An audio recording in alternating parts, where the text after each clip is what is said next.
Hello, good evening everyone. Christine Richardson here from Natural Healing.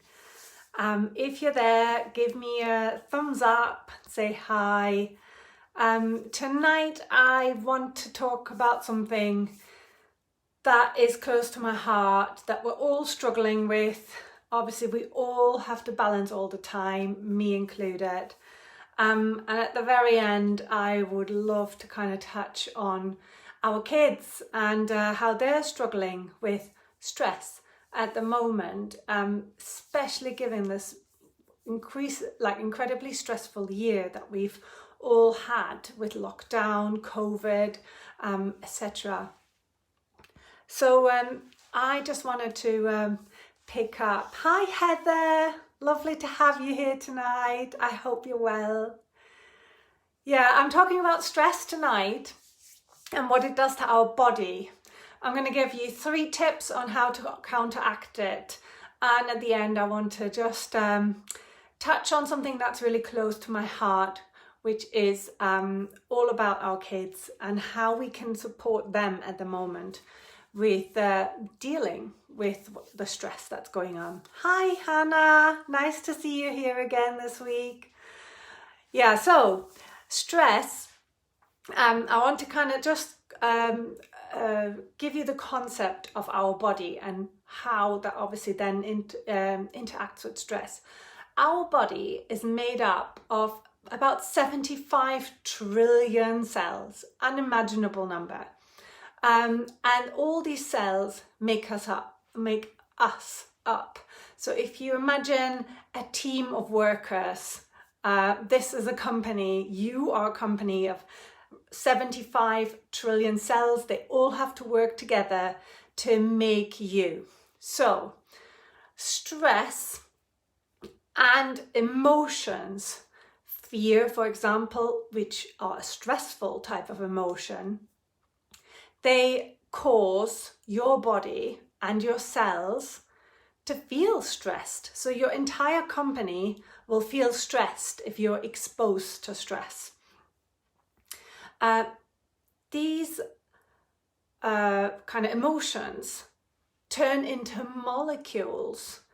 So you will all know that if you've had, or if you know someone who've had has experienced a traumatic event in their lives, that really truly impacts on them and often impacts on their health, whether it's their mental health or their physical well-being.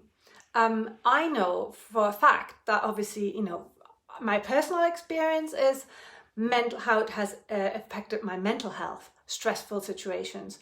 I know from family members how traumatic events have affected their physical health. And I'm not talking about an accident where maybe you break a leg and then obviously you have a broken leg. I'm talking about things like, when you lose a parent, whether that's as a child or whether that's as an adult, and that really truly affects you to the core. That you can, I'm trying to kind of just explain to you how it affects your body and your cells. It actually creates molecules. And there's a wonderful book written by a doctor called Molecules of Emotions. It's by Candace Pert. And she truly describes her lifelong research on how these emotions affect our body on a cellular level. So now, going back to stress, fear, whatever it is that you're experiencing, like we are experiencing now, there's a lot of fear out there. There's a lot of stress around homeschooling for us mums, working at the same time and, doing the million things that we are meant to be doing, like running a household and being a great friend, being a great wife, being a great daughter. So there's a million things that we are always expecting ourselves to do or are expected to do by others. So stress has this negative effect on our cells, and if you think of it this way, I like to explain our cells a little bit. Our cells are made up of water and beautiful healthy fats. This is a healthy cell. So the healthy fats are making up the cell membrane. The water is the rest of the ingredient of a cell. So now when we're feeling stressed, our cells are starting to go like this, like we are.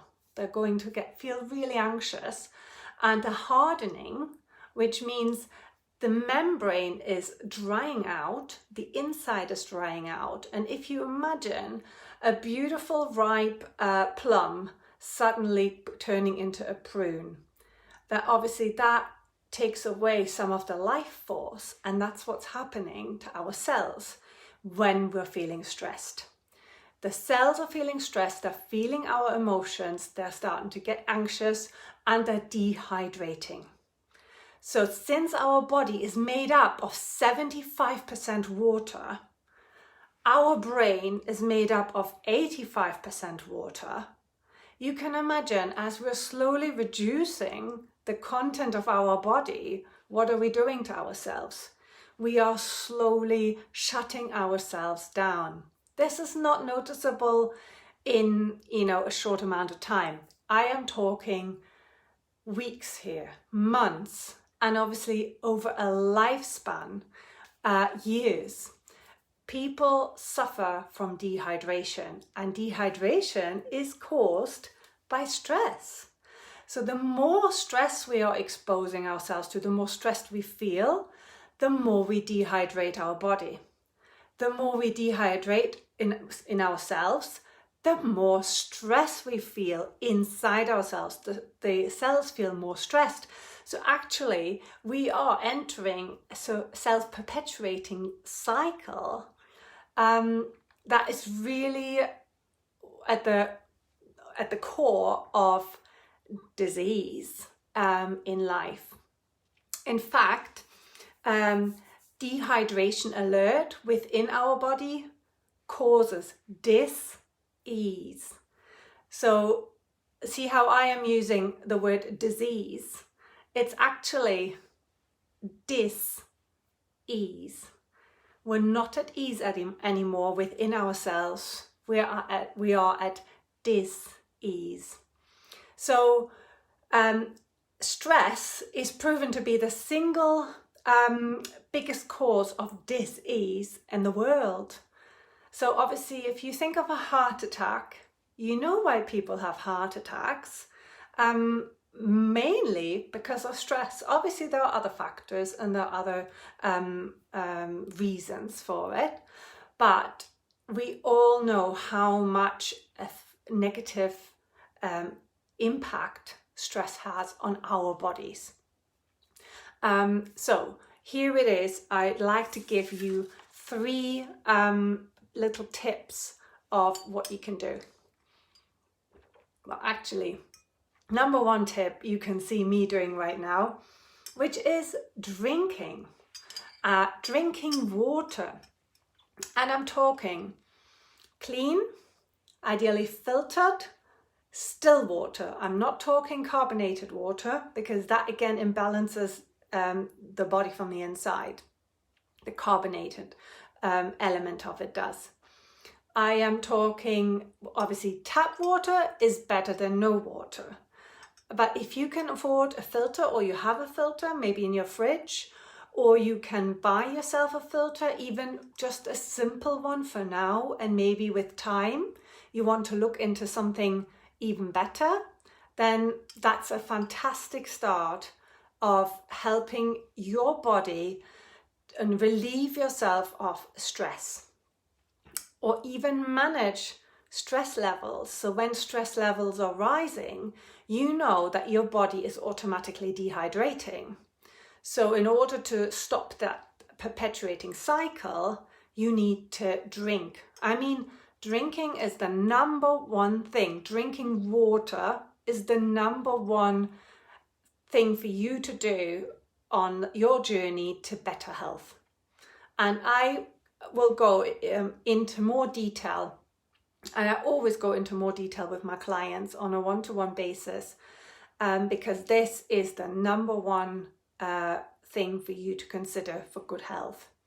And there is great times to drink water, and there's not so good times to drink water. There's a way of doing it, ideally away from food, so that you get about 2 liters of water into your body every day. So I'm going to have a big drink before I go on, so I don't stress myself out and dehydrate. Okay, so that's the number one tip, is drinking more and drinking regularly clean, filtered and still water.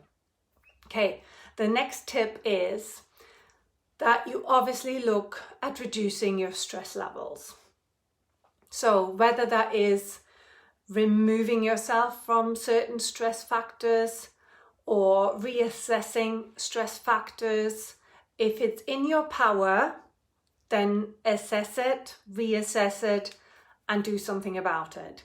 If it's not in your power to do something about it, then just keep whatever that is to a minimum. Like often it is a job that is stressing us out, so obviously that's not something necessarily in our power, but there's always ways and means around reducing our stress levels. So it is super important that we manage the amount of stress that we're allowing ourselves to be exposed to.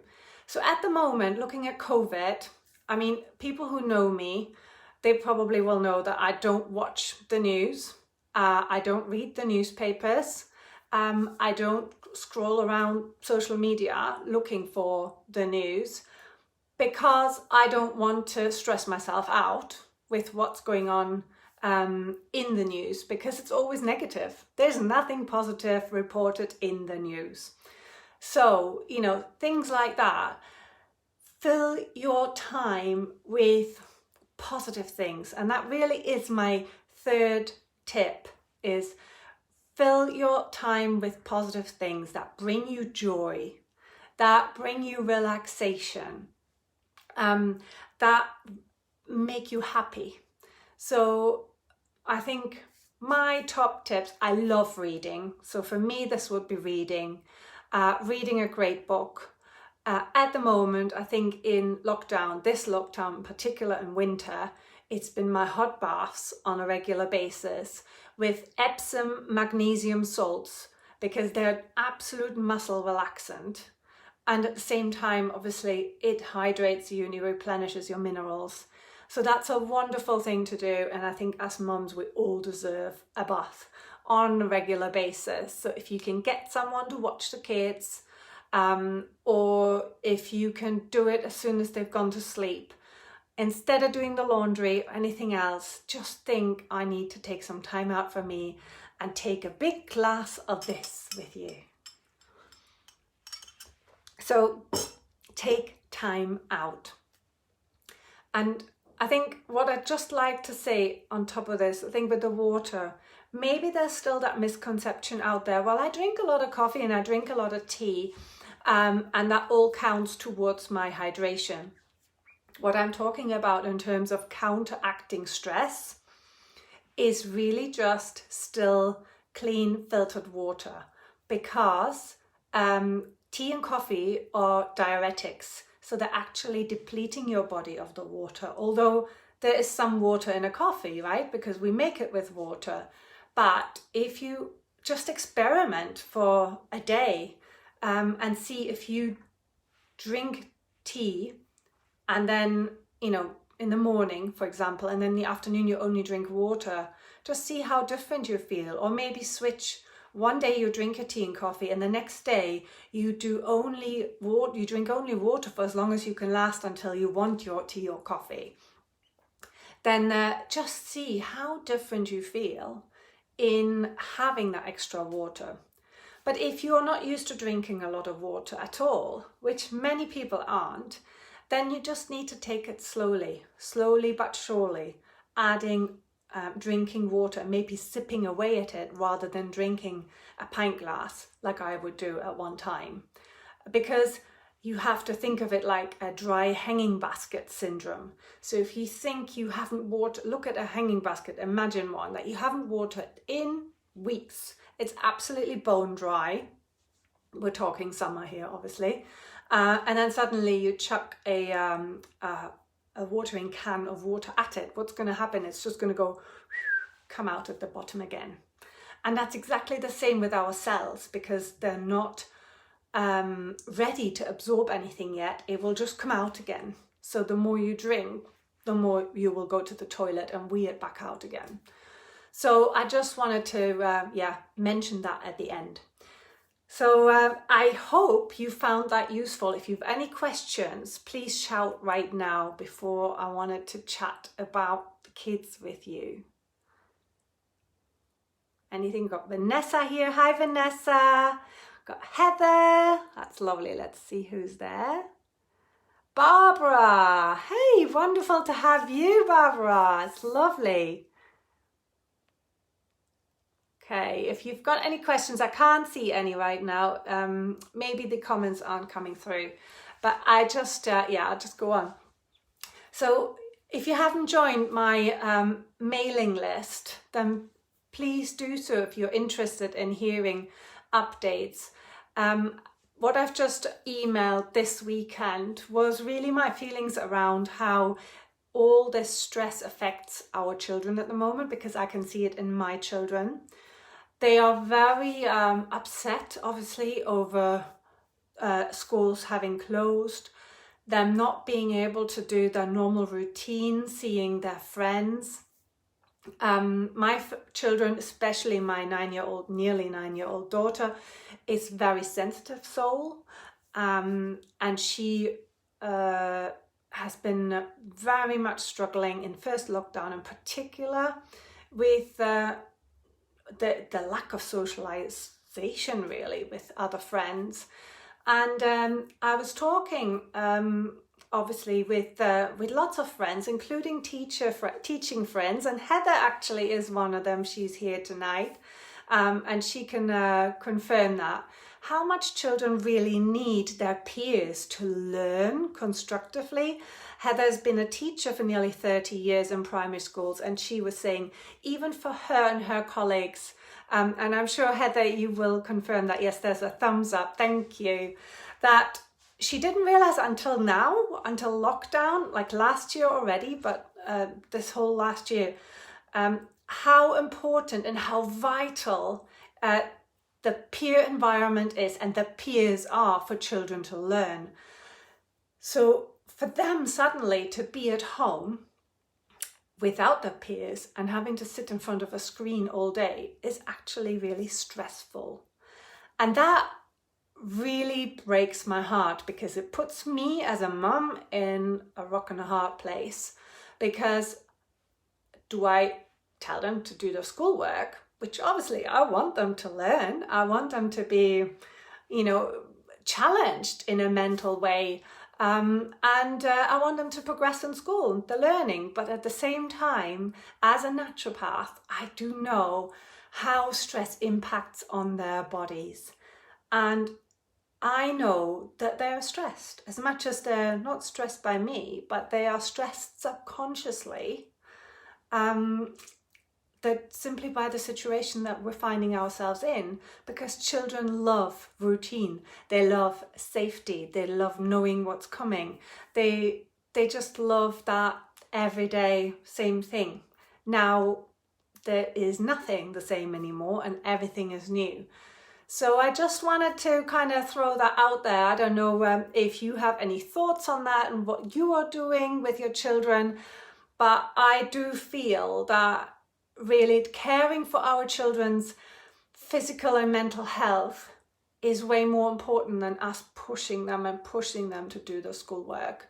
As much as I would love for them to do their schoolwork, but I do know that the more stress they feel, or stress on an ongoing basis, the more their body will dehydrate, and it could actually create a picture of continuous dis-ease in the future and turn into something chronic, which obviously none of us want for our children.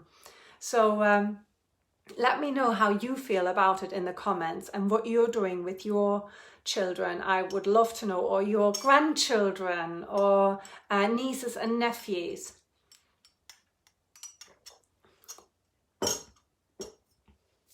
Oh, there's Gwen. Hello, Gwen. Oh, Heather's saying, if you're not happy, then you can't learn. It's as simple as that.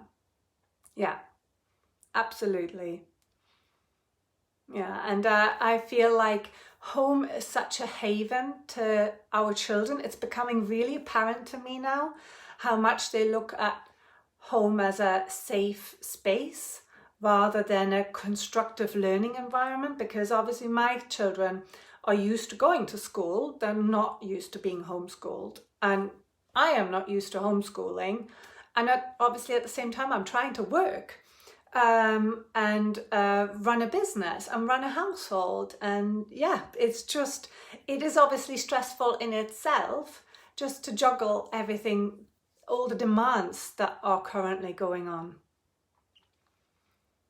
Okay, anyone else has got any comments on how you are feeling about the stresses that are put on our kids simply by having to learn from home?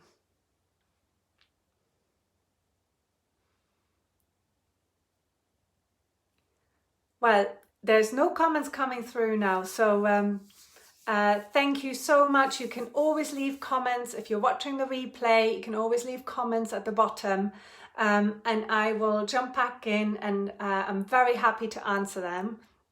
If you've got any questions or you would love to sign up to my newsletter, then please email me or send me a message. My email is hello@christinerichardson.co.uk, or you can private message me on here and I will set you up, because at the moment my website is under construction, and actually the sign up page is offline, because I'm very excited to announce that my website will be going live tomorrow night. We've asked you, the majority have said they would choose 8 o'clock tomorrow night, so it's going live tomorrow night at 8 o'clock. And I am very, very excited, because this has been a long time coming, and a lot of sweat and dedication and effort has gone into it. So watch out for tomorrow night, 8 o'clock. My website is going live. We will announce it on social media. And if you'd like to check it out afterwards, it's www.christinerichardson.co.uk. And if there's no other questions for now, then thank you so much. Thank you for coming and joining me again tonight. It's been lovely chatting with you all. Thanks for your input and for your open ear. And I hope and wish for all of us that the stress levels are reducing massively, massively in the very near future. The sun's coming out and we can all enjoy a more free and unrestricted way of life again. So lots of love to you all, and I will see you next Monday. Bye for now.